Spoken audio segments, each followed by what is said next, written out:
Hello hi అండి. సుజాతాస్ కిచెన్కి స్వాగతం. ఈరోజు సుజాతాస్ కిచెన్లో మన ఆరోగ్యానికి ఎంతో మేలు చేసే ఒక జ్యూస్ గురించి తెలుసుకుందాము. జ్యూస్ తయారు చేయడానికి నేను ఒక చిన్న కట్ట కరివేపాకు తీసుకున్నాను, చిన్న పుదీనా కట్ట, ఇది కొత్తిమీర అండి, చిన్న కట్ట తీసుకున్నాను. దీనిలోనికి ఒక నిమ్మకాయ, కొద్దిగా అల్లము, కొద్దిగా బెల్లం. మనం తీసుకున్న ఈ కరివేపాకు చివరలో మనం ఈ విధంగా కట్ చేసుకోవాలి. పుదీనాన్ని కూడా ఈ విధంగా చివరలు కట్ చేసుకోవాలి. కొత్తిమీర కూడా మనము ఈ విధంగానే చివరలు కట్ చేసుకోవాలి. మనము వీటిని అన్నిటినీ కూడా పచ్చిగానే జ్యూస్ చేస్తున్నాం కాబట్టి వీటిని అన్నిటినీ మనము ఉప్పు వేసిన నీళ్ళలో ఒక 15 నిమిషాలు ఉంచాలి.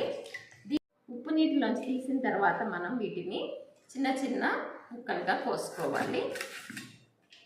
ఈ విధంగా చిన్న ముక్కలుగా చేసుకున్న కరివేపాకు, కొత్తిమీర, పుదీనాలను నేను మిక్సీ జార్లో వేస్తున్నాను. చిన్న ముక్కలుగా చేసుకున్న అల్లాన్ని కూడా నేను జార్లో వేస్తున్నాను. దీనిలోనికి జ్యూస్ తయారు చేయడానికి కావలసినంత నీరు పోసుకుని మనం దీన్ని మిక్సీ పట్టుకోవాలి. ఈ విధంగా తయారైన పదార్థాన్ని మనము వడకట్టుకోవాలి. అవసరమైతే కొన్ని నీళ్లు కూడా మనం దీనిలో కలుపుకోవచ్చును. ఈ విధంగా నేను ఫిల్టర్లో వేసి దీనిని ఫిల్టర్ చేస్తున్నాను. ఈ విధంగా తయారైన జ్యూస్లోనికి మనం నిమ్మకాయ పిండుకోవాలండి. ఈ నిమ్మకాయ పెద్దగా ఉంది కదా, నేను సగం వేసాను. చిన్న నిమ్మకాయ అయితే పూర్తిగా వేసుకోవచ్చు. దీనిలోనికి బెల్లం కూడా వేస్తున్నాను. బెల్లం అనేది మీ టేస్ట్కి తగినట్టుగా వేసుకోండి. బెల్లం కరిగేంత వరకు దీనిని బాగా మిక్స్ చేసుకోవాలి. ఈ విధంగా తయారు చేసిన జ్యూస్ని నేను ఈ గిన్నెలోకి వేసుకుంటున్నాను. ఎంతో టేస్టీగా ఆరోగ్యానికి మేలు చేసే జ్యూస్ రెడీ అయిపోయింది.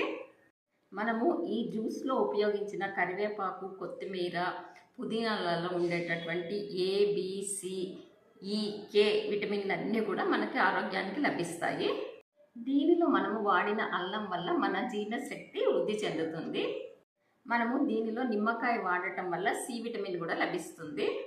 మనం వేసిన బెల్లం వల్ల ఐరన్ కూడా లభిస్తుంది. రోజుకి మనం ఒక గ్లాసు జ్యూసు దీనిని తాగినట్లయితే మనకు కావలసిన విటమిన్స్ అన్నీ లభిస్తాయి. మన ఆరోగ్యం చాలా మెరుగుపడుతుంది. ఈ జ్యూస్ని మీరు కూడా తయారు చేసి రోజు త్రాగండి. మీ ఆరోగ్యాన్ని కాపాడుకోండి. నా ఛానల్ని తప్పకుండా సబ్స్క్రైబ్ చేసుకోండి. నా ఛానల్ని లైక్ చేయండి. Thank you.